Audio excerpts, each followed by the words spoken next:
a memory uncovered too late, or a clue that changes everything? Welcome to Detective Noir. I'm your host, Daniel Mercer. I love seeing this mystery-loving community grow. Share where you're tuning in from today.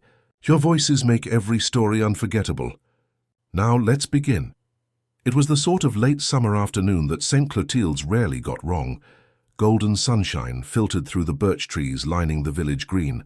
The air smelled of sugared scones and grass clippings, and the church clock struck 4 with precise dignity, as though reminding everyone to mind their manners. At the vicarage, nestled just beside the ivy-hugged bell tower, Mrs. Lucinda Markham's annual garden fete was in full bloom. Lucinda, who had inherited her title of hostess, with the same sense of inherited duty she applied to her roses, stood beside the trellis archway, greeting guests in a silk dress that bore unfortunate resemblance to the tablecloths. Her smile remained fixed as she ushered in Reverend Pettifer, 3 members of the handbell choir, and a retired colonel with a moustache like a question mark. "Afternoon, Miss Marple," Lucinda called out, brightening genuinely now. "You must try the lavender shortbread before Mrs. Elwood eats the entire plate again." Miss Marple, seated near the honeysuckle trellis with her knitting and a discreet view of everything, inclined her head warmly. "Thank you, my dear. I've found that those who rush to the biscuits often have far more to hide than crumbs." Lucinda blinked, unsure if it was a joke. With Miss Marple, it was often both. The fete drifted along pleasantly, the villagers circulating like polite moths between raffles and rhubarb jam. At the far end of the lawn, under a lilac parasol, 2 women sat with teacups balanced precisely on their knees. One was Miss Marple's niece by marriage, the recently widowed Mrs. Judith Kettleworth, back in the village after years in India. The other was younger, 30 or so, with neatly pressed trousers, a bobbed haircut, and the slightly distracted air of someone looking for a clock in a room without one. "Are you all right, dear?" Judith was asking. "You look positively pale. I think I've just remembered something," said the younger woman softly. "Something I meant to say last year. But, it can't matter now. Not really. It's too late." Before Judith could question her further, the woman stood suddenly, brushing biscuit crumbs from her lap. "Would you excuse me?" Miss Marple watched the exchange from her seat under the trellis. Her needles paused mid-click. She had never seen the woman before. Tourist, perhaps, or a friend of someone from the manor, but there was something urgent in the set of her shoulders as she walked toward the small gate at the edge of the garden. 10 minutes later, the scream came. It was not the kind of scream one associates with tripping over a root or discovering a wasp in the lemonade. It came from the direction of the rose walk, sharp and terrified, and echoed by a crash of ceramic. Lucinda Markham dropped a plate. Judith stood up abruptly, mouth open. The colonel barked something about the home guard, and Miss Marple, quietly, efficiently, folded her knitting and reached for her gloves. By the time she reached the rose walk, there was already a ring of onlookers. At the center of it, lying awkwardly across the gravel with one shoe missing and her hat askew, was the young woman with the bobbed hair. Her teacup, shattered beside her, had spilled a dark stain onto the path, though it was soon clear the color came not from Earl Grey, but blood. "She was just going to the lavatory," said Judith, stunned. "I didn't even get her name." Miss Marple stepped forward, her expression unreadable. She knelt, not close enough to touch, but close enough to see, and then she looked upward, not at the crowd, but at the weathered stone clock face overhead. It read 4:17, and something about that, she would say later, had been the first sign that someone had made a very grave mistake. The police arrived with the usual air of mild irritation that accompanied any interruption to their afternoon tea. Constable Barnes, a solid young man with boots better suited to chasing sheep than solving mysteries, was the first on the scene. He ducked under the rose-covered arch with a notebook already in hand, and a gaze flicking nervously toward the lifeless figure sprawled on the path. "She's dead, then?" He asked no one in particular. "Yes," came a soft voice behind him. Miss Marple, now positioned neatly at the edge of the garden bed, was observing not just the body, but the faces around it. "I believe so." Quite suddenly, too, by the looks of it. A hush had fallen across the fete. The guests stood in clumps, whispering and glancing about like sheep in a meadow after a dog has barked. Reverend Pettifer was offering comfort to a trembling Mrs. Elwood, who claimed to have seen something terribly odd, but could not recall what it was. Judith Kettleworth stood with her arms folded tight across her chest, her brow furrowed in something beyond mere distress. Barnes cleared his throat. "All right, then. Nobody's to leave. I'll need names. Mrs. Markham, get me the guest list, if you please." Lucinda, still clutching her shattered teacup like a wounded relic, nodded mutely. Miss Marple, meanwhile, had bent slightly, studying the young woman's fallen handbag. It lay just beyond the outstretched fingers of her right hand. The clasp had popped open, and several small items had spilled onto the gravel. A mirror, a pencil stub, a crushed tissue, and a torn scrap of paper that had partially unfurled in the breeze. Discreetly, Miss Marple placed her gloved hand atop it to keep it from fluttering away. When Barnes turned back toward the body, she rose and handed it to him with the most innocent expression. "This was nearby," she said quietly. Barnes frowned and took it. "Cheers, miss." He unfolded the scrap. It bore the impression of a telephone number, half-written and smeared, as if someone had started to jot it down in haste and changed their mind. "No name, no context? Do you know who she is?" he asked the gathering crowd. "Anyone." No one responded immediately. People looked to one another, some shaking their heads, others muttering that they hadn't noticed her at all. It was Judith who finally stepped forward. "She was sitting with me earlier," she said. I'm afraid I didn't get her name. We were talking about India, I think." And then she said something odd. Barnes looked up. "What sort of odd?" "She said she'd remembered something. Something from last year. And that it was probably too late." Barnes blinked. "Too late for what?" "I don't know. She didn't explain." Miss Marple spoke then lightly. "I wonder if anyone else saw her arrive." There was a pause. A woman in a pink cardigan, the butcher's wife, raised her hand. "I did, just before the raffle started. I remember because I thought her trousers were terribly chic. She didn't come in through the front, though. She came around from the side by the church gate." Barnes made a note. "And she seemed nervous," added the woman. "Jumped a bit when the vicar dropped his saucer. There was more note scribbling." The constable, for all his rural plodding, was beginning to sense that this was no ordinary accident. The village doctor, summoned hastily, arrived in time to confirm what was already apparent. The woman had died quickly and unpleasantly. Poison was likely, though he could not say more without proper examination. There was a strange, bitter scent lingering around her mouth, he noted, and what looked like slight bruising near the throat, though that might have been incidental. Barnes sighed, rubbing the back of his neck. "All right. This is beyond me now. We'll need Detective Inspector Cray from Much Redding. And a medical examiner?" Miss Marple's eyes did not leave the doctor's face. "You said poison, but not self-administered, I take it." The doctor hesitated. There was no cup in her possession, only a teacup nearby with traces of a red stain. "Yes," Miss Marple murmured. "That would be the hibiscus cordial." But she was served from the same tray as everyone else. Strange that she alone should fall ill so quickly. Barnes frowned. "You're suggesting it was deliberate?" "I'm suggesting only that we not leap to conclusions. Though I did see her take a small envelope from her handbag before she left the table. It looked old, yellowed at the edges. Perhaps a letter. Did she read it?" "I believe she had read it already. She folded it and slipped it back in, just before saying she had remembered something too late." Judith stared at her. "You saw that?" "You didn't say anything." "I wasn't sure it was important," Miss Marple said gently. "Not then." An hour later, the fete had been suspended. Most guests had been asked to remain at the vicarage for questioning. Tea had given way to whiskey in more than one corner. The skies, so golden earlier, were now dimming with the approach of dusk. It lent a shadowed mood to the village that Miss Marple found, if not sinister, then certainly suggestive. She sat once again under the trellis, her knitting untouched beside her. Judith joined her, her expression conflicted. "Do you think this has something to do with me?" Judith asked quietly. Miss Marple looked at her niece with kind but unreadable eyes. "What makes you say that, dear? You say that, dear? She was speaking to me. She mentioned India. She asked after my late husband, but in a strange way. She said, was he the sort who noticed everything and said nothing, or the other way around?" Miss Marple nodded slowly. A curious turn of phrase. "I told her he was quiet, observant, but not always kind." "Indeed."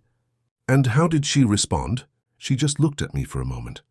Then she said, 'It wasn't your fault. I should have remembered earlier." And then she stood up and left. Miss Marple was silent a long moment. "When someone says a thing like that," she said at last, "it is seldom meant only for the person they're speaking to. It is a confession of a sort." Judith shivered despite the warm air. "I don't like this, Aunt Jane." "No," Miss Marple said softly. "Neither do I." The church bell rang 6, a low, mournful note. Somewhere in the village, a dog barked once, then fell silent. Inside the sitting room, Constable Barnes was turning the contents of the dead woman's handbag over once more. There was no identification. No initials on the mirror, no photograph, no driver's license. Nothing but the smeared telephone number and a faint perfume that smelled of sandalwood and lemon peel. In the kitchen, Lucinda Markham was insisting that she hadn't altered any of the catering arrangements, not since last year anyway. And why would she? Everything was homemade, except for the cordial. That had been a gift from a friend. Someone visiting from London. She thought her name was Margot. Or perhaps Margaret. Margaret who? Lucinda's brow furrowed. She didn't know. But she had the bottle still, yes, just in the pantry. Constable Barnes went to fetch it. Outside, Miss Marple sat very still. She had not known the woman who died. And yet a face, a fleeting expression, something from a newspaper clipping, perhaps, or a whispered conversation overheard at the post office last spring. She could almost recall it, almost, but not yet. Not quite, it would come. These things always did. Constable Barnes was not a subtle man, but he was methodical, and he returned from the pantry carrying the bottle of hibiscus cordial as if it were a live grenade. He held it out for Dr. Hargreaves, who gave it a sniff, recoiled slightly and narrowed his eyes. "It's odd," the doctor murmured. "This doesn't smell quite like hibiscus alone. There's something else, bitter and metallic. Not enough to identify with certainty, but yes, we should send it to the lab in Much Reading." Barnes nodded. "We'll have to hold on to the glass too, and any others that might have touched this batch." "Wouldn't bother," Lucinda interjected from the hallway, pale but determined. "We only used that cordial for 1 cup. She, whoever she was, asked for it specifically. I thought it peculiar, but she was so polite." "Did she say why?" Miss Marple asked gently, stepping forward from the archway. Lucinda frowned, the effort of remembering visible in the lines of her forehead. "No. Just that she'd heard I made a lovely hibiscus cordial, and she wondered if I had any left. I told her I hadn't made it this year, but I'd been sent a bottle from a friend who knows I like it. So I fetched it." "Did she drink it all?" Barnes asked. Lucinda shook her head. She sipped. I watched her. She made a face at first, as if she hadn't expected the taste. Then she smiled and thanked me. Miss Marple noted this, as she noted everything, the hesitation in Lucinda's tone, the pride flickering behind her eyes. Lucinda Markham prided herself on 2 things, hospitality and roses, and neither, Miss Marple suspected, included poisoning strangers. The police soon escorted the remaining guests to the vicarage for formal statements, but not before Judith drew Miss Marple aside. "There's something else," she said in a low voice. "It may be nothing." "Very few things are truly nothing," Miss Marple replied encouragingly. "I found this." Judith opened her hand to reveal a torn envelope. It was damp, as if it had been stepped on in the garden.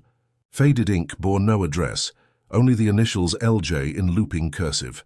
It was just beneath the bench where we were sitting. She must have dropped it. Miss Marple took the envelope delicately. "LJ," she murmured. "Does that mean anything to you?" Judith hesitated. "There was a Lieutenant Jameson, back in Calcutta, but I never met him. My husband spoke of him occasionally. Said he was a poor bridge player but had a good heart. Is he alive?" Judith shook her head. "Died of malaria 2 years ago." Miss Marple folded the envelope neatly and slipped it into her bag. "Still, the coincidence is worth noting." By the time Detective Inspector Cray arrived from Much Reading, night had fallen, and the garden fete had become a crime scene. Cray was tall, dour, and smelled faintly of pipe tobacco. He listened to Barnes's account, examined the scene with practiced eyes, and made the sort of official noises that reassure subordinates without committing to any opinion. "What do we know about the woman?" he asked at last. "Very little," Barnes admitted. "No ID, no known connections. Spoke briefly with Mrs. Kettleworth and may have arrived via the side gate. Seems she asked for a specific drink. That's the best we've got." "And Miss Marple?" Cray turned politely to her. He had encountered her once before, during a case involving a missing hedge trimmer and an adulterous schoolteacher. She had been annoyingly correct then, and he clearly suspected she might be so again. "I should like to speak with Mrs. Kettleworth privately," Miss Marple said. Cray raised an eyebrow. "You're not the police, madam." "No," Miss Marple agreed. "But she is my niece, and it may help her remember things more clearly." Cray relented with a grunt. 5 minutes.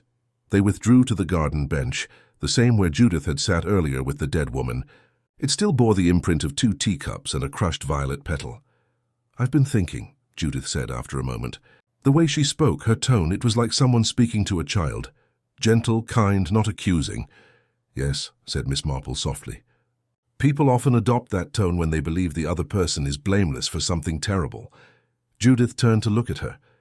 "Do you think she knew me?" "Possibly. Or your husband. Or someone connected to your husband's past. People carry their ghosts with them, Judith. Sometimes quite far." There was silence for a while, broken only by the wind moving through the lavender. Then Judith said, "What if it was meant for me?" Miss Marple looked at her sharply. "The drink?" "Yes. What if I'd accepted the hibiscus cordial?" She offered it to me. "Said it was refreshing." I said no, because I prefer plain tea. But she pushed. Only lightly. And when I refused again, she poured a cup for herself. Miss Marple absorbed this carefully. "She offered it to you?" "Yes. And she drank it anyway." Judith nodded. "That's why I wonder—" Miss Marple shook her head slowly. "That would be a peculiar method, dear. Offering you something poisoned only to drink it herself. Unless what? Unless she had no idea it was poisoned." Back inside the vicarage, Inspector Cray had begun organizing a list of local contacts who might recognize the woman. Photographs would be taken. A sketch might be prepared. Miss Marple doubted it would help much. The woman had come deliberately. She had not merely stumbled upon the fate. She had come to say something, and perhaps to confront something. As Miss Marple walked home later that evening, cane tapping lightly against the pavement, she found her mind returning not to the moment of death, but to a detail far quieter. The scrap of paper with the telephone number. It had been partially smudged. But she had caught part of the number before handing it over. 35LE, that meant something. She was certain of it. And then there was the envelope LJ and the mention of Calcutta, and the hibiscus cordial, which was common in India and the Caribbean but not native to England. Too many small, quiet things that whispered of intention. She reached her gate just as the church bell rang 9. Inside the fire had gone out, but her kettle would still be warm. She lit a lamp, stirred the coals, and set about writing down everything she could recall. Unnamed woman, early 30s. Likely connection to Judith or her late husband. Possibly linked to India. Chose to drink hibiscus cordial. Did not show surprise at taste despite its bitterness. Mentioned she'd remembered too late. Torn envelope marked LJ. Scratched telephone number beginning with 235L. No identification, yet familiar with local customs. Miss Marple's hand hesitated above the final line. What if the woman had not come to warn anyone? What if she had come to confess, and someone, fearing what that confession might bring, had stopped her, quietly, efficiently, and with just enough ceremony to make it appear as an accident? Miss Marple put down her pen. The tea kettle began to whistle. It was never the grand gestures that solved a mystery. It was always the smallest ones. The next morning, she would visit the postmistress and inquire about local numbers, beginning with 235L. But tonight, she would steep her tea, sit by the window and think. The dead woman had come to St. Clotilde's for a reason. It was Miss Marple's task, as always, to listen to what the dead could no longer say. The next morning broke damp and grey, with a sullen mist crawling across the thatched rooftops and clinging to the church steeple like a shroud.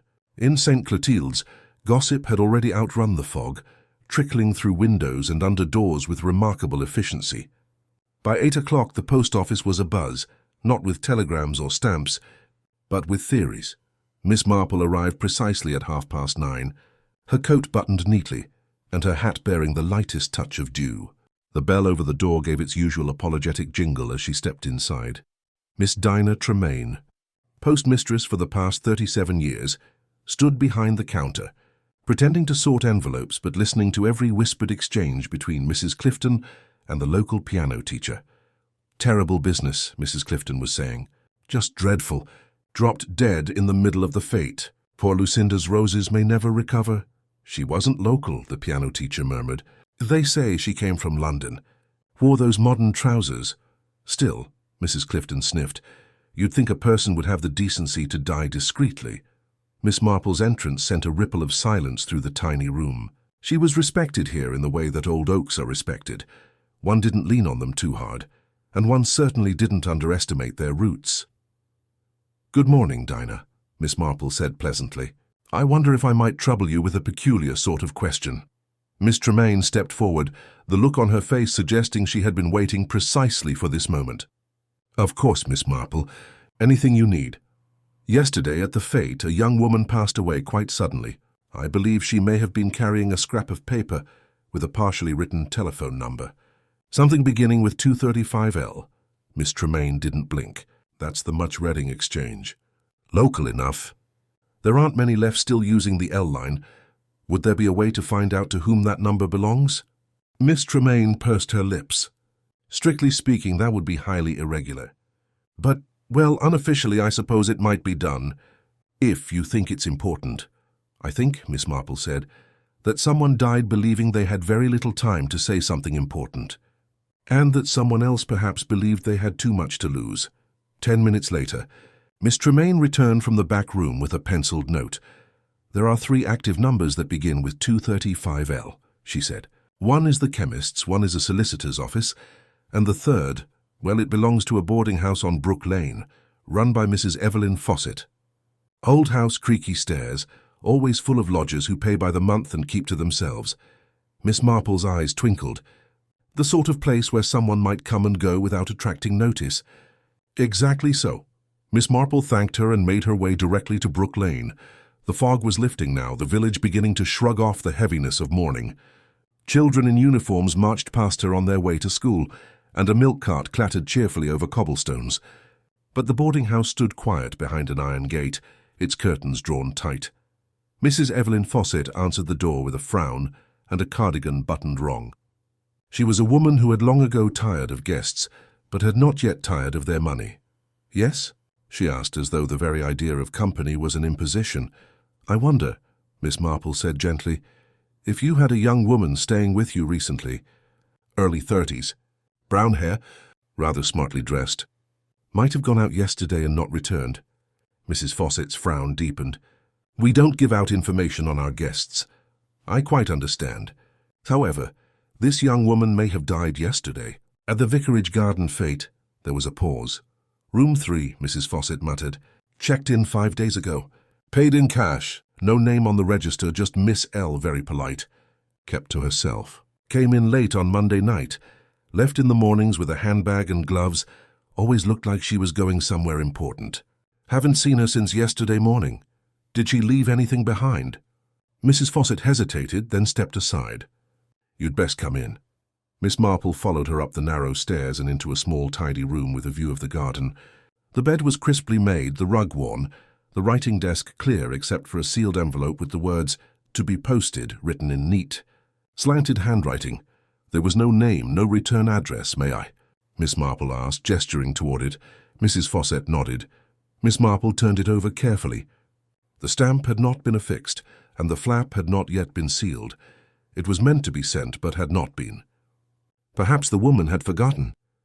Or perhaps she had decided to deliver her message in person instead. She opened the letter.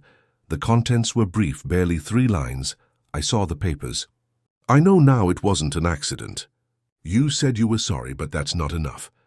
I'm coming to speak. I think I remember who else knew." There was no signature. No addressee, just a postscript hastily scrawled. "LJ would understand. He saw too much." Miss Marple folded the letter again, hands steady despite the chill that passed through her fingers. She slipped it into her handbag. "Thank you, Mrs. Fawcett," she said. "You've been very helpful." Back outside, the fog had vanished entirely. The sky was pale, almost cloudless. Miss Marple walked slowly, her mind turning over the words of the letter, the scrap of telephone number, the bitter drink. She did not return home. Instead, she headed for the vicarage. Lucinda Markham answered the door looking considerably more composed. A tight bun had replaced yesterday's limp curls, and her apron bore the faint scent of lavender starch. "Miss Marple," she said cautiously, "have you discovered something?" "I believe I have, yes, though not quite what I hoped." She stepped inside without waiting to be asked. "You mentioned yesterday that the hibiscus cordial was sent to you by a friend from London." Lucinda nodded. Margot Avery. We were in school together. She lives in Kensington now." "And this bottle, did she mention when it had been made? Or by whom?" Lucinda frowned. "Not exactly. She just said it was a curious little batch from a friend of hers who dabbled in herbal infusions. Nothing commercial. I wasn't even sure it was still good.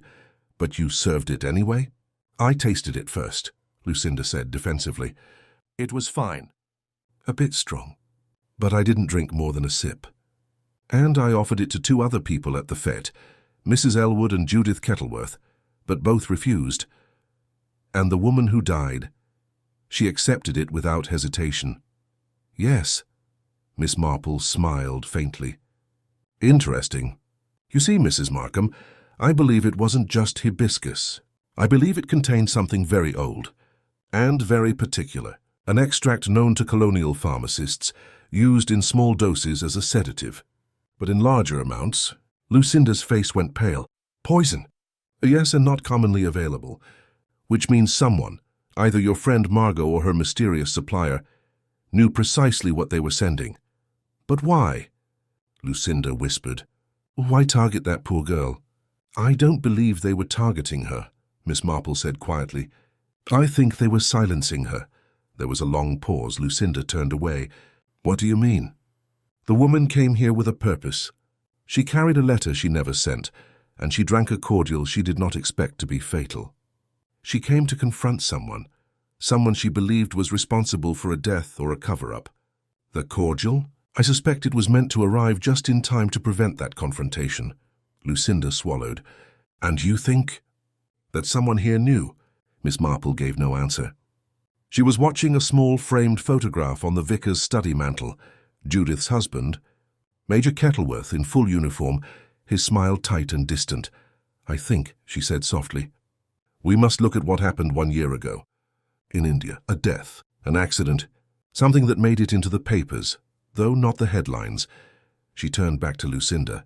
"And I think the woman who died yesterday believed that what had been buried was about to come up again. She remembered too late. But someone else remembered, just in time." Miss Marple turned and left without another word, leaving behind the scent of damp wool, lavender starch, and a deepening sense of unease. The events of that morning echoed through St. Clotilde's, with the sort of energy usually reserved for royal births or the arrival of a new vicar. By midday, the village was a simmering pot of speculation. That the young woman had stayed at Mrs. Fawcett's, written a letter never posted, and drank from a bottle of cordial sent from London, all of it seeped out in whispered half-truths like steam escaping from under a tight lid. But it was in Miss Marple's neat little sitting room on Church Lane that the threads began to knot themselves into something resembling a pattern. She sat with a modest fire going in the grate, her notebook open beside her teacup. A single name was circled in the center of the page, LJ. Judith had returned just after lunch, pale and restless. She paced the room, barely touching the sandwich Miss Marple had made her, and seemed to recoil whenever her own reflection caught in the glass of the china cabinet. "I've been trying to remember," she said finally. "That name, LJ, it does mean something, or someone. But not from my time with Gerald, earlier. I was still in Lahore then. Before we were married." Miss Marple's knitting needles clicked once, twice, then paused. "Tell me." "There was a scandal," Judith said slowly. "A small one, but vicious in its own way. A young officer, Leonard Jardine, that was his name, was found unconscious in the officers' quarters after a party. Rumours of laudanum, of a woman, but it was hushed up very quickly. He was transferred within the week," Miss Marple murmured. "And your husband? Was he involved?" "I don't know. Gerald never said. But I remember something odd. There was an envelope that arrived addressed to Captain G. Kettleworth from a woman I'd never heard of. He opened it and threw it straight into the fire." Miss Marple nodded. Did he seem angry? Worse, Judith said. He seemed afraid. Miss Marple resumed her knitting, though her thoughts had turned inward. Leonard Jardine, a young officer, silenced by transfer. A letter burned without explanation.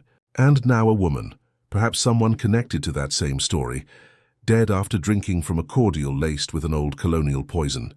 She set her needles down. Judith, I should like to call on Mr. Grayson, the solicitor. Do you think he's connected? I think anyone with ties to both this village and a London exchange that begins with 235L deserves a polite inquiry. Mr. Nathaniel Grayson, solicitor and lifelong bachelor, ran his practice from a converted stable near the cricket pitch. His windows were always clean. His secretary was always knitting, and his opinions were always 10 years behind the times.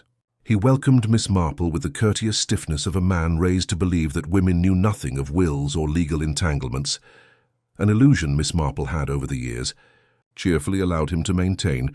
To what do I owe the pleasure, Miss Marple? He asked, ushering her into his office. I believe, Miss Marple said mildly, that a woman who died yesterday may have been attempting to reach someone connected to this office. The number found with her belongings is yours. Grayson raised an eyebrow. Curious. I don't believe I recognize the description of the victim. She might not have contacted you directly. Perhaps she inquired about an estate or a military pension. Or she may have been inquiring about a man named Leonard Jardine. That name did something. Grayson blinked and looked toward the window, where his secretary's clicking needles had gone briefly still. Jardine, he said slowly. Yes, that was a tragic matter. Miss Marple waited. Grayson cleared his throat. Mr. Jardine was my client for a time. Briefly. He came to me about 2 years ago regarding the management of a small inheritance. He'd fallen on hard times. He'd been living under the care of a cousin in Sussex. Died suddenly. Malaria, they said. Was there an inquest? No, death was expected. He'd been in poor health since his posting abroad. Did anyone else inquire after his affairs? Grayson hesitated. A woman did write, asking about his last known address, but she didn't leave her own. Just initials. Miss Marple's voice was almost inaudible. Do you still have that letter? Grayson stood, opened a filing cabinet and removed a folder with a paperclip attached. After a few moments of flipping through yellowing pages, he produced the letter. It was brief, polite and unmistakably written by the same hand as the note left behind in the boarding house. Miss Marple read it twice, then returned it with a nod. Thank you. Mr. Grayson, you've been very helpful. Back home, Miss Marple sat in quiet reflection. A story was forming. One not yet complete, but with enough edges showing to suggest its shape. Leonard Jardine, disgraced but never publicly condemned. Captain Gerald Kettleworth, connected by proximity, perhaps more deeply. A mysterious woman, M.L. writing on Jardine's behalf after his death. And now, a young woman, unnamed but tenacious, coming to St. Clotilde's carrying a message, a half-written phone number, and a bottle meant to shut her up for good. Miss Marple took the letter Judith had found and laid it beside the one from the solicitor's files. Same paper, same slanting M's, same slightly flourished. Tell us they had been written by the same person, and that person had used 2 different sets of initials. M.L. In one letter, L.J. in another. Not 2 people, 1 woman. 2 identities. Miss Marple sat very still. What if the woman who had died, smart, reserved and determined, was not writing about Leonard Jardine? But was Leonard Jardine? A gasp escaped her lips, quickly stifled. The military would not have looked kindly on such a revelation in Jardine's time. A scandal involving cross-dressing, or gender transition, or any breach of expectation, would have been buried, transferred, or quietly disposed of. But what if Leonard Jardine had lived on as a woman under a new name? What if the so-called scandal in India had not been drugs or drunkenness but identity? And what if someone had discovered it? Or worse, used it? Miss Marple rose at once. She needed to speak with someone who had known Leonard Jardine personally. Not by paper, not by rumor, by sight, by memory. She returned to the vicarage and asked after Reverend Pettifer. He was in his study, poring over next Sunday's sermon. When she mentioned Leonard Jardine, the vicar's brow furrowed. Oh yes, he said. We served a brief time together. In Burma. A quiet young man. Exceptionally polite. And very gentle. Odd thing for an officer. Do you happen to have a photograph? Miss Marple asked. Pettifer rifled through a drawer and handed her a group photo of officers and chaplains in uniform. Miss Marple peered closely. Third from the right, half smiling, was a figure with soft features and a gaze not quite meeting the camera. She had seen those eyes before, just yesterday, staring blankly from the gravel path beneath the rose arbor. "Thank you," she said, her voice calm. "You've helped more than you know." Outside, the church bell tolled 4 o'clock, exactly 24 hours since the woman's death. Miss Marple stood alone on the village green, the fog of uncertainty finally lifting. Leonard Jardine had not died of malaria. She had lived, hidden in plain sight, cloaked in civility and secrecy, and someone, it seemed, had found her, and made certain she would never speak again.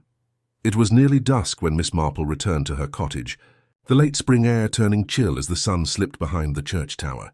Her kettle hissed gently on the stove, and she let it fill the silence while she reviewed the pieces of a puzzle now largely in place, but not yet complete. The dead woman had once been Leonard Jardine, a young officer disgraced in silence, perhaps for the mere act of being herself. She had reinvented her life under a new identity, possibly several, but secrets, especially those tied to shame and power, never rested easily. Someone had known. Someone had been afraid she might speak, and that fear had killed her, but who? The motive was there, fear of exposure. The method, poison cordial, targeted but delivered subtly, spoke of calculation. And yet something didn't quite settle. Miss Marple had seen acts of passion and desperation, but this felt more precise, more administrative. She opened her small book of clippings, news items, and obituaries collected over the years. In one yellowing corner, folded carefully, was a tiny article from the Times, dated 1946, sudden death of Major Leonard Jardine, former officer of the 16th Punjab Regiment, passes away in Sussex following a prolonged illness. No inquest was deemed necessary. Survived by a cousin, Mr. Geoffrey Holt. Geoffrey Holt. Miss Marple's eyes narrowed. That name had surfaced before, and so the next morning she went walking first to the churchyard, where the old records were kept by Mrs. Prowse, the church historian and an enthusiastic hoarder of secrets. "I do remember the name," Mrs. Prowse said, rummaging through a leather-bound parish register. "Geoffrey Holt. He took up residence in Lower Fox Cottage in 1947, lived alone. Kept bees, didn't much care for company. Still there?" "Oh no," said Mrs. Prowse. "Passed away just last year. Left the cottage to someone, I forget who. There was some odd business about the will, actually." Miss Marple tilted her head. "What sort of odd business?" Mrs. Prowse lowered her voice, as though the tombstones outside might be listening. The will was amended a week before his death. Left everything to a woman no one had ever heard of. "Miss Lydia Huntley," Miss Marple blinked. Lydia Huntley. It was not a name she had encountered in connection to the case, and that, she felt, made it all the more important. She took her leave and made for Lower Fox Cottage, a narrow slate-roofed place tucked beside the woods. The garden was neglected, the curtains drawn, but the sound of a radio inside suggested someone was home. She knocked. She knocked. A woman in her 60s answered the door. She had striking grey eyes, a deep crease between her brows and a firm jaw that looked carved from stone. Her clothing was simple but precise, a pressed blouse, buttoned sleeves, practical shoes. "Yes? I hope I'm not intruding. My name is Miss Marple. I understand you were a beneficiary of the late Mr. Geoffrey Holt." The woman hesitated. "Who wants to know?" "I only wish to ask a few questions. About Mr. Holt, and perhaps about someone he may have once known, Leonard Jardine." For a moment the woman's composure faltered. A muscle in her cheek twitched. "Come in," she said shortly. The sitting room was sparse. A faint smell of beeswax and lavender hung in the air. Miss Marple seated herself on a small upright chair and waited while the woman poured tea without asking. "I'm not sure how much help I can be," said Lydia Huntley, settling opposite her. "You knew Mr. Holt personally?" "I did. May I ask how?" Lydia stirred her tea mechanically. "I worked as a nurse during the war. We met at a convalescent hospital. He was different then, quiet, introspective. We corresponded afterward. I think he felt comfortable." "With me?" Miss Marple nodded. "And you knew Leonard Jardine?" "Yes," Lydia said softly, "but not as Leonard." I met her much later. She was going by Marion then. Marion Leslie. She was remarkable, sharp, elegant, reserved. Always seemed like she was balancing something very heavy. She and Geoffrey had parted ways years earlier. Not amicably. Do you know why? Lydia paused. Because Geoffrey knew about her identity, and he believed it would disgrace them both. Did he ever threaten her? No, he wasn't cruel, just small, scared of scandal.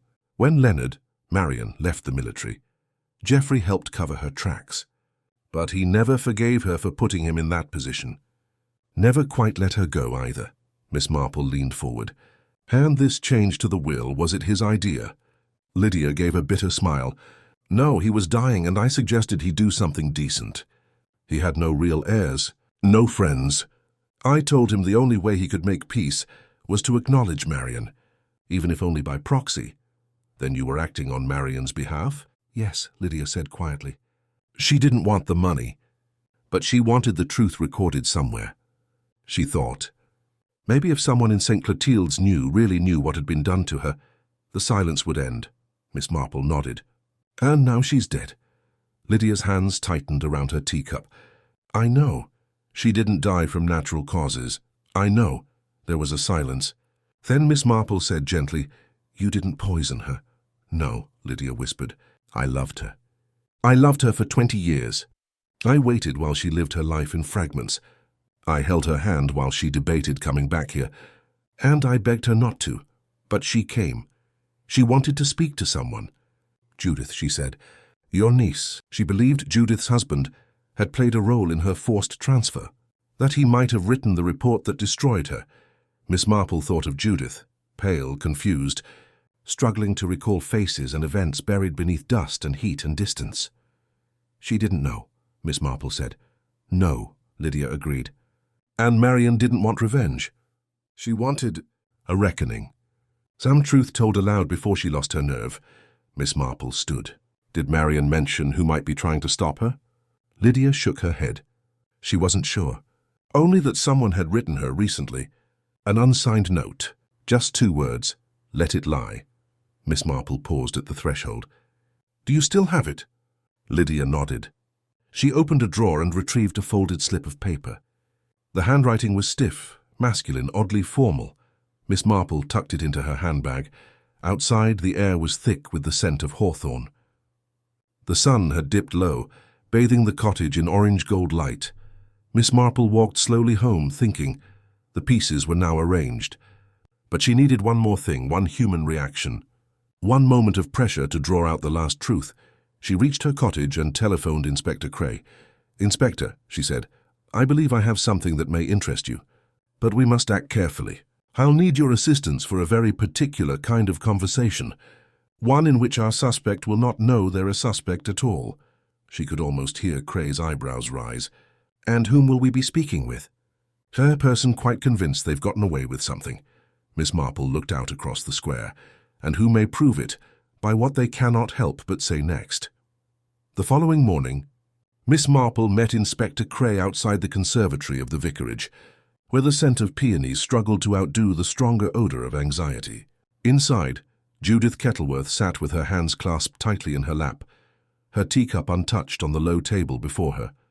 Miss Marple had asked Cray for no uniforms, no notebooks, and no direct questioning. This was not to be an interrogation. It was to be a conversation, gently steered toward truth like a boat guided by a hidden current. Judith, dear, Miss Marple said as she entered, removing her gloves with care, thank you for agreeing to speak with us again. I know all this has been very unsettling. Judith looked up, her eyes ringed with fatigue. I haven't slept. I keep seeing her face, and thinking, what if I had invited her to stay a little longer? What if I had insisted she explain herself? Miss Marple settled into a chair beside her. You couldn't have known. None of us could. But I believe now we're very close to understanding exactly what happened and why she came here. Cray stood quietly behind Miss Marple, arms folded, his expression neutral but attentive. Miss Marple picked up her knitting bag and withdrew 2 letters, placing them gently on the table between them. This, she said, tapping the first, was found in the woman's room at the boarding house. She had intended to post it, though the envelope remained unsealed. In it, she says she has remembered something from the past, something that wasn't an accident. Judith leaned forward, brow furrowed. From India? Yes, from your time in Lahore. It mentions your husband. Not directly, but the implication is clear. She believed he had been involved in silencing someone named Leonard Jardine. Judith shook her head. I still don't understand. Gerald never spoke of Jardine. He wouldn't have, Miss Marple said gently, because what happened to Leonard Jardine would not have been something your husband would wish to revisit. Jardine was not the man the army wanted him to be. In fact, Jardine may not have been a man at all. I believe the woman who came here, the one who died, was Leonard Jardine. Or had been long ago. Judith paled. Are you saying she was... I am saying that Jardine, once cast out by the military, lived the rest of her life as a woman, under another name. And she came here believing there was unfinished business, that someone else knew, and might have reason to be afraid of the truth. Judith sat back, stunned into silence. The room felt colder than before, though the sun had begun to shine through the glass. Miss Marple continued, her tone still soft. There is something else. The poison in the hibiscus cordial, an old colonial tincture nearly tasteless in small amounts, bitter in full dose, was not placed there by accident. Someone meant for her to drink it. Perhaps someone who feared what she might say. All right, Cray spoke then evenly. We've reason to believe she received a letter recently. An anonymous note with just 2 words, "Let it lie." Judith's hands clenched. Do you think she believed it was from me? I think she wasn't sure, Miss Marple said, but she feared enough to delay her visit. She carried that fear with her. Yet she came anyway, because truth, I find, is something that rarely stays buried, especially when someone has been forced to bury themselves. Judith was quiet for a long time. Then she said, So what do you want from me? To think carefully, Miss Marple said. To remember. Your husband? His papers? His letters? Was there anything, a document, a note, even a remark that may have seemed minor then, but now... Judith blinked slowly. Then there was a letter I found, after he died, in his uniform trunk. It was addressed to someone named Geoffrey Holt. It had never been sent. Miss Marple exchanged a look with Cray. What did it say? I barely remember. It was vague. Something about the situation in Lahore, and necessary discretion. Gerald said he'd destroyed the reports, but there was always a copy, wasn't there? That's what the letter said. Do you still have it? Judith shook her head. No, I burnt it. I didn't understand it, but it frightened me. And Gerald was already gone, so I thought, what was the point? Miss Marple reached once more into her knitting bag and withdrew a final item, a small dark bottle with a gold foil cap. The hibiscus cordial. Judith's eyes widened. I found this in the pantry, Miss Marple said, unopened. It's the twin to the bottle served at the fete. Both were sent by your friend, Lucinda Markham, who claimed to have received them as a gift from a woman in London, Margot Avery. Cray stepped forward now. Miss Avery doesn't exist, at least not in any records we can find. The bottle labels are fakes. The glass comes from a distributor in Kent, only sold to registered herbalists. One batch was delivered a fortnight ago, paid in cash, to a man. Judith looked between them, suddenly unsure. You're saying... Miss Marple nodded slowly. Someone local. Someone who had access to that cordial, who could place it among the fete refreshments with very little notice. Someone who knew Jardine was coming, and what she intended to say. There was a knock at the door. Barnes stepped in. Inspector, message from the lab. The cordial tested positive for Cerberin, foxglove derivative. Rare but effective, Cray nodded. Thank you. Judith, pale as her teacup, turned to Miss Marple. Who did it? Who killed her? Miss Marple's gaze was steady. The person who wrote Let It Lie. A person who had the most to lose if Jardine revealed her truth. A person who kept her secret safe for years, until that safety began to threaten their own reputation. There was a pause, and then, softly from the doorway, You think it was me? Lucinda Markham stood at the threshold, her face composed, her lips tight. Cray turned. Mrs. Markham, no, let her speak, Lucinda said. Her voice was low but steady. I knew, not at first, but I knew when I saw her. I remembered the face. From the embassy dinners, from India. And I knew what she was, Miss Marple said gently. And you were afraid. afraid it would reflect poorly on your family, on your husband's career, if it came out that he'd buried the story. Lucinda nodded. My brother was a colonel. He told me what would happen if it ever came to light. We covered it once, he said. But don't let it rise again. So you sent the cordial, Cray said. I didn't poison it, Lucinda said sharply. I was told it would make her ill. Enough to delay her. Nothing more. But she poured the cup herself. I couldn't stop her. She drank it before I knew what was happening. Miss Marple's voice was cool now. You let her die. Lucinda looked at her. I let her speak. I let her walk in. I didn't stop her. But I couldn't let it spread. My family, our name. She had a name too, Miss Marple said, rising. And it was not yours to silence. Cray stepped forward. Mrs. Markham, I'm placing you under arrest on suspicion of conspiracy to commit murder. You may wish to remain silent. Lucinda didn't resist. She merely turned to Judith, and for the first time her voice wavered. She would have ruined everything. Judith's reply was a whisper. She only wanted to be remembered. As Lucinda was led away, Miss Marple returned to the conservatory window. The sun shone golden over the green, and children played in the lane, blissfully unaware of what had happened behind teacups and rose hedges. Truth, she reflected, was often ugly. But it was always worth the trouble, even when it came too late. 2 days later, the village of St. Clotilde's had returned to its usual rhythms, at least on the surface. The bell at the church still rang on the hour, the bakery still sold currant buns in brown paper bags, and the children still raced bicycles past the duck pond.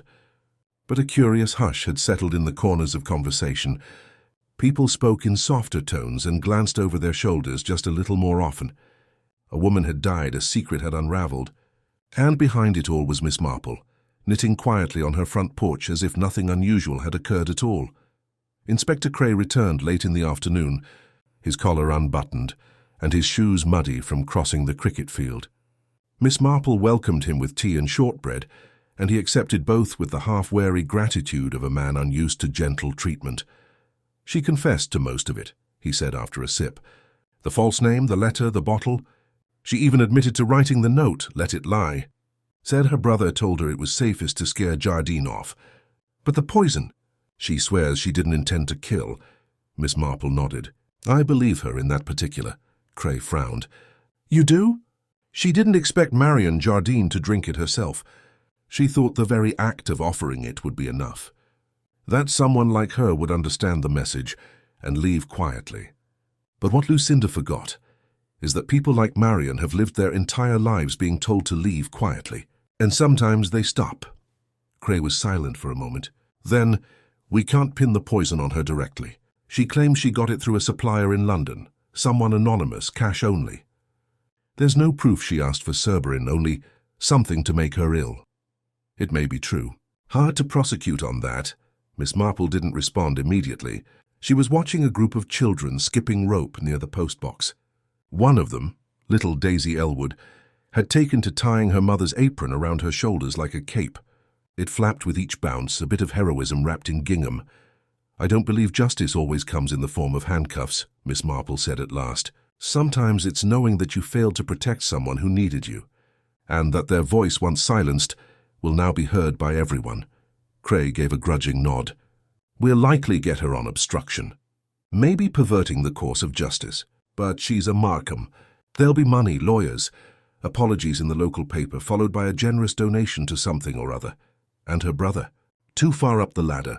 Nothing direct ties him, but it's being looked into. Miss Marple poured him another cup. Do you know, she said softly, I once had a friend in Barbados who kept silkworms. She used to say the hardest part wasn't coaxing the silk. It was knowing when to cut the thread. When to say this is enough, anymore, and it unravels. Cray looked at her with a half-smile. You always think in threads, don't you? She chuckled lightly. Well, dear Inspector, murder is very much like knitting. One dropped stitch and the whole thing gives way. When he had gone, Miss Marple remained on her porch a while longer, watching the day draw to a close. The light fell golden across the rooftops, and a soft breeze stirred the petals of her potted geraniums. A letter sat on her lap, unopened. It had arrived that morning, with no return address and only her name written in an elegant. Looping hand, she opened it now. Dear Miss Marple, I have no doubt that by the time you read this, you will have pieced together most of what happened. Marion always said you saw what others refused to look at. She trusted you. I do as well. I write not to ask forgiveness, but to give a little of the truth that Marion never quite allowed herself to tell. She lived quietly, not because she was ashamed, but because she had learned that truth can be dangerous when others are invested in lies. She knew that coming to St. Clotilde's might cost her everything, but she believed that silence had cost enough already. She was not afraid to die. But she feared being forgotten, not for who she was born as, but for who she chose to become. Thank you for not letting that happen. Yours sincerely, L.H. Miss Marple folded the letter carefully and tucked it into her notebook, beside the original envelope and the scrap of telephone number. She would not need to read it again to remember it. The next day she visited the vicar and made a simple request. "I should like to fund a new rose bed," she said, "by the south gate.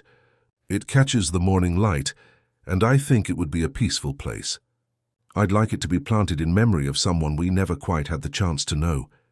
The vicar, unused to Miss Marple asking for anything at all, blinked and then nodded. "Of course. Shall I write up a plaque?" "No plaque," she said.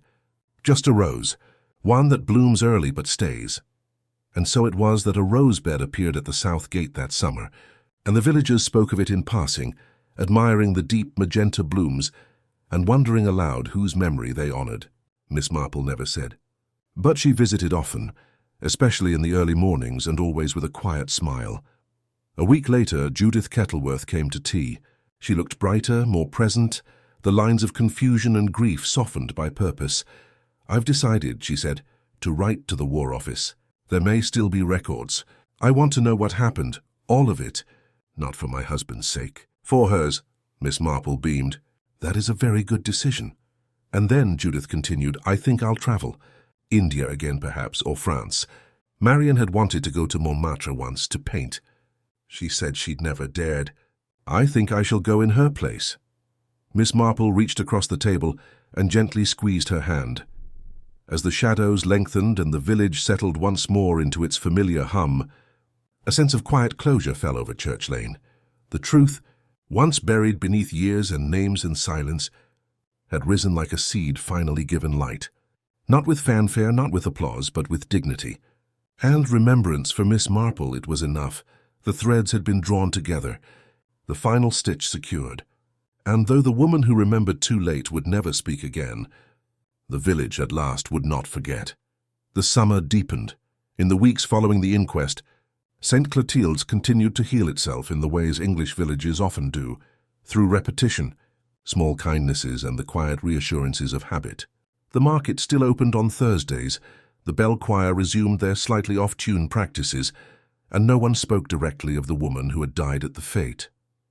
Yet her shadow lingered, in the way people paused before speaking or glanced toward the rosebed at the south gate, or asked softly, "Do you remember that strange day?" Miss Marple remembered, of course. She remembered everything, but now she waited for one final piece, something she had known was missing since the beginning. Not a clue, not a confession, but a choice.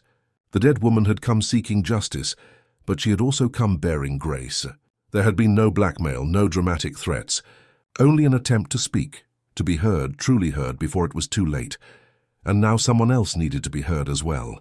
To be heard as well. To be heard. It was nearly tea time when Judith returned, her eyes clearer than Miss Marple had ever seen them. She carried a worn leather portfolio clutched tightly in one arm. "I found it," she said, "at the back of Gerald's trunk. I didn't even know it had a false bottom."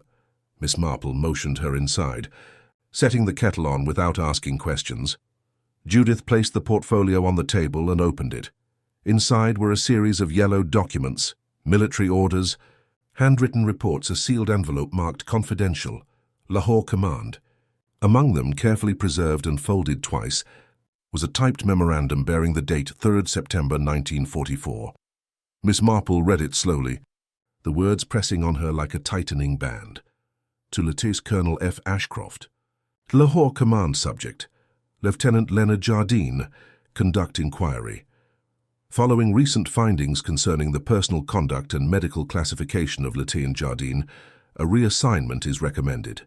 A psychological evaluation, conducted informally by regimental physician, raises concerns about Lady Jardine's gender identity and behavior incompatible with service. Expectations. Lady Jardine denies any wrongdoing, but inconsistencies in the officer's documentation from Sandhurst and Calcutta suggest falsified information regarding biological sex. Recommendation. Administrative discharge under Medical Code 45B, reassignment for debriefing, and non-disciplinary removal to avoid scandal, filed with discretion, per standing orders, signed. Captain Gerald Kettleworth. Miss Marple folded it carefully. Judith's hands were clenched in her lap. I had hoped it wasn't true. It was true, Miss Marple said gently, but not the way you think. Your husband acted within orders. He filed the report, but he also buried it. No formal charges, no court-martial. It wasn't protection exactly. But it was a kind of mercy.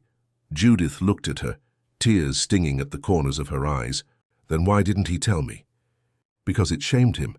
Not what he had done, perhaps, but what he had been part of. And how easily it had been asked of him. He didn't hate Jardine, but he helped erase her, and then he tried to forget. Judith nodded slowly. I think that's why he changed after India. Why he grew quieter, more withdrawn. Like he'd seen something and couldn't look at it anymore. Miss Marple placed a hand on her niece's. And now you can look at it, and make sure others do too. I want to give this to someone, Judith said. To a museum or an archive, somewhere it can't be hidden again. That would be the right thing, Miss Marple said. Though it may cost you the goodwill of a few old friends. Judith's voice was steady. Then it's a cost I can afford. That evening, as the sky turned a soft violet over the village rooftops, Miss Marple found herself walking once more to the rose bed by the south gate. She brought with her a single white lily and laid it gently at the base of the central bush. Its petals glowed in the fading light, a silent offering. She had lived long enough to know that justice, when it arrived, often did so imperfectly. But memory, real memory, not the tidy kind found in biographies, was a form of justice too. One that could not be bought or reversed. It simply was. The next morning, the North Hampshire Chronicle ran a modest article on page 6. Village Tragedy Reveals Long-Buried Military Scandal. By Arthur Glavey, following the mysterious death of an unidentified woman at the St. Clotilde's Garden Fete last month, local authorities and residents have pieced together a remarkable story of lost identity, hidden military records, and a decades-old injustice buried under secrecy. Though officials have declined to release the name of the deceased, sources close to the investigation confirm that she was once an officer in the British Army under the name Leonard Jardine. Jardine, believed to have been assigned to India during the Second World War, was quietly removed from duty following questions about gender identity, an issue rarely acknowledged at the time. Evidence now suggests Jardine lived the remainder of her life as a woman, eventually returning to the area in search of answers. Her untimely death, ruled non-accidental, is the subject of an ongoing inquiry. No charges have yet been filed. Local resident Miss Jane Marple, who played a key role in piecing together the facts, declined comment, but is said to have requested a commemorative rose bed planted in Jardine's honor at the vicarage. Miss Marple read the article with quiet satisfaction. It wasn't perfect, too brief and too vague, but the truth had made it into the world, and that mattered. Later that day, Lydia Huntley arrived unannounced, her eyes guarded but her posture unafraid. I saw the article, she said, settling into the chair across from Miss Marple. Marian would have been furious about the lack of detail, but she would have smiled too. Just a little. Miss Marple poured tea. She should not have had to give her life to be heard. No, Lydia said. But she knew that might be the cost, and she paid it anyway. There was silence for a moment. Then Lydia said, I've decided to move. Edinburgh, maybe. Or Paris, someplace cold and honest. And what will you do? Lydia smiled faintly. Live quietly. But not hidden. Miss Marple nodded approvingly. That is something Marian never quite had. Perhaps now someone else can. As Lydia left, Miss Marple returned to her chair, her needles resuming their quiet rhythm. The pattern she was working was simple, a rose motif in soft crimson. The yarn, she had decided, would be donated to the local shelter. Practical beauty, as Marion had once put it, was the finest kind. There would be no more sections of this tale to unpick. The truth had been spoken, the silence broken, and in a village that forgot so little but admitted even less, that was no small thing. St. Clotilde's would continue on, as it always had. But now it did so knowing one more story, really knowing it. The kind that children whisper about in the future, wondering if it was real. The kind that becomes legend not for its blood, but for its humanity, and at the heart of it, as always, was Miss Marple, quietly watching, listening, remembering, because in the end, someone must. The first autumn rain fell quietly over St. Clotilde's, softening the thatch of the roofs and turning the village lanes into winding paths of wet bronze and amber. Summer's end always came with a hush here, not a sudden chill but a slow exhalation, as if the whole place were finally pausing to reflect on what it had endured. And that year, there was much to reflect upon. At the vicarage, the rosebed by the south gate had begun to fade. The vivid magenta blooms, once so full and defiant, now bowed gently under the weight of the rain. But even in their wilting, they held a kind of grace. Not everything that faded was forgotten. Some things, Miss Marple knew, became more deeply etched as they slipped into silence. She stood beside the bed that morning with an umbrella and her ever-faithful cane. Judith joined her not long after, wrapped in a dark green coat and carrying a small parcel under her arm. "They're mailing it tomorrow," Judith said quietly. Miss Marple glanced sideways. "The documents?" Judith nodded. "To the Women's War Archive in Oxford. Lydia helped me organize them. We scanned everything, catalogued it. It'll be made public in a month's time. They're even planning an exhibit." A brave decision. Judith's voice was steady. It felt right. "Gerald may not have spoken, but I won't repeat his silence." They stood a while longer under the grey sky. Across the churchyard, Reverend Pettifer was unlocking the chapel, his white hair glinting faintly beneath his cap. A bell rang distantly. 8 o'clock. "I still think about her," Judith said after a pause. "About Marion. I try to picture her younger, in uniform, trying to pass, trying to survive." "She did more than survive," Miss Marple said softly. "She endured with dignity. And she came here with courage. That is not a small life." Judith looked down at the soil. "Do you believe she found peace?" Miss Marple considered. "I think peace is something the living give the dead, by choosing not to forget them." Judith turned the parcel over in her hands. "I've written something to include in the archive. A statement. I thought I might read it to you. Please do." Judith unfolded the pages, her breath clouding faintly in the damp air. "My name is Judith Kettleworth. I am the widow of Captain Gerald Kettleworth. I write this not as an apology for his choices, nor as a defense of his silence, but as a record. Because someone else lost her voice long before she lost her life, and the least I can do is lend her mine.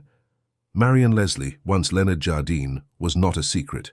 She was a person, a soldier, a daughter, an artist, a friend, and like many people whose truth made others uncomfortable, she was erased not with malice, but with quiet permission. It is that permission I withdraw now. Permission I withdraw now. If you read this one day, know that she lived, that she loved, that she died not in shame but in defiance, and that belatedly someone saw her. When Judith finished, neither of them spoke. The rain had lessened, falling now as a fine mist. In the distance a rook cried and flapped away into the trees. "That," Miss Marple said at last, "is exactly the kind of justice she would have wanted." They turned to leave, their footsteps soft on the wet gravel. As they passed the vicarage gate, Miss Marple spotted Lydia Huntley coming up the lane, dressed in a navy coat with a scarf tied neatly under her chin. "I thought I'd missed you," Lydia said. "Judith, I've brought the file for the museum." Judith smiled and took it. "I'll bring it to the post office on my way home." Lydia looked at Miss Marple. "There's something else." "Yes?" "Marion's sketchbook. I'd forgotten it entirely. It was in a drawer under her bed at the boarding house. I found it yesterday when I went to settle her things. Would you like to see it?" Miss Marple's eyes lit with a rare spark of curiosity. "Very much." They walked together to Lydia's cottage, a modest place now warmed by the scent of baked bread and drying herbs. On the kitchen table, beneath a linen cloth, sat a slim leather-bound sketchbook. Lydia opened it with reverent care. The drawings were delicate, charcoal mostly, and watercolor. Many showed rural scenes, half-drawn oak trees, moors fading into the mist, the curve of a hillside beneath heavy sky. But there were portraits. Two, one of them was unmistakable. A young woman on a park bench, cross-legged, eyes turned toward the viewer with a knowing tilt. Judith. Another showed the church at St. Clotilde's, captured in late afternoon light, its shadows exquisitely rendered in sepia. And finally, the last page, a self-portrait, simple, unfinished. Marion, looking outward, not with regret but with quiet expectation, as though she were asking a question, waiting patiently for the world to answer. Miss Marple's fingers rested lightly on the edge of the page. She left her truth in every line, Lydia said, even when she couldn't say it aloud. Yes, Miss Marple murmured. She drew the life she was never permitted to fully live. Later, after Judith had gone and Lydia had returned to packing her things for Edinburgh, Miss Marple walked home alone beneath a clearing sky. The rain had washed the village clean, leaving the hedgerows smelling of mint and soil. As she passed the green, she saw a new notice pinned to the board. In memory of M.L., a service of quiet remembrance. Sunday, 3 p.m. all welcome. Miss Marple smiled. The initials were all anyone was willing to share. No full name. No explanation. And yet everyone knew she would attend, of course. She would wear her grey shawl and sit in the second pew, as she always did, and listen to the vicar speak gently of the unnamed and the unforgotten. She would watch Judith light a candle. She would watch Lydia place the sketchbook at the foot of the pulpit. And she would know in the small nods and still silences that remembrance had been achieved, not with fanfare, not with apology, but with truth, because the truth, when finally spoken, even softly, echoes longer than silence ever can. And for Miss Marple, that was the last stitch. The case was closed. The mystery solved. The story, no longer hidden but held. She stepped inside her cottage and shut the door behind her. The fire still glowed in the grate. Her knitting waited, half-finished, by the lamp. She picked it up and began the next row. The Sunday service came with a breeze that stirred the yew trees beside the chapel and sent a scatter of golden leaves drifting along the flagstones. The village gathered in quiet numbers, fewer than for a wedding, more than for a funeral. No name had been printed in the bulletin, but everyone present knew why they were there. Miss Marple sat in her usual place in the second pew, hands folded neatly in her lap, eyes turned not to the pulpit, but to the slim sketchbook resting on a stand beside the altar. Its pages fluttered gently, caught by the draught from the open door. One page in particular, half-portrait, half-unfinished scene, seemed to catch the light more than the others, as though someone long unseen were finally being recognized. Reverend Pettifer's words were brief but thoughtful. He spoke of truth, how it resists burial, how it returns in its own time, and how even the smallest act of remembrance can restore what has been lost. Judith lit a single candle. Lydia placed a white lily by the sketchbook. No one spoke Marion's name, but no one needed to. After the service, people lingered, not with questions or whispers, but with a kind of reverent stillness. The air itself felt gentler, and as Miss Marple stepped out into the afternoon light, she found Inspector Cray waiting near the path, hands in his coat pockets, looking faintly bemused. "I thought you didn't like ceremonies," she said. "I don't," Cray replied, "but I thought I should see the story through." She smiled. "You always were more sentimental than you let on." He chuckled under his breath. "We got a report yesterday. Forensics finally matched the handwriting on the poison order. It wasn't Lucinda Markham's, it belonged to someone else." Miss Marple's eyes flicked upward. "Let me guess. Colonel Ashcroft?" Cray nodded. "Retired to Surrey in '49, died in '64, but the order came from someone using a copy of his old signature. His son, Frederick Ashcroft, now head of an import firm based in London. Same initials, same access to rare compounds. Turns out he still receives certain private requests, a shadow business," Miss Marple murmured, "and an inherited loyalty. He did it to protect his father's legacy." "He did it for money, we think," Cray said, "but we may never know. He's vanished. Took a steamer from Dover last week. Likely in Tangier by now." Miss Marple sighed. "Justice again, just out of reach." Cray shook his head. "No, we know. That's what matters." They walked a little way together before parting at the green. Miss Marple paused briefly at the postbox. A new notice had been pinned beside it, simple black type on cream paper. The St. Clotilde's Historical Society invites you to a reading of Judith Kettleworth's reflections on gender, silence, and war. Tuesday, 7 p.m. Church Hall, all welcome. Miss Marple stood a moment longer, reading it once more. Then she stepped back as though letting the words go. At home, she brewed her tea, opened the sitting-room window, and let the wind move through the lace curtains. She sat by the fire, knitting in her lap, thoughts gently winding themselves into place. Marion had come here to speak. She had done so. Her death had not been in vain, not because someone would be punished, perhaps, but because someone else would remember. Would say the words she never could. Would plant a rose in her name and write her truth into the world. And for Miss Marple, who had untangled many knots and uncovered many lies, that was the quiet triumph she valued most. The story had ended not with accusation, but with clarity, not with vengeance, but with understanding, not with applause, but with the kind of silence that heals rather than hides. As the evening sun dipped below the hills, the church bell rang once, and Miss Marple, eyes bright above her knitting, whispered to herself she was not forgotten, and that above all was justice.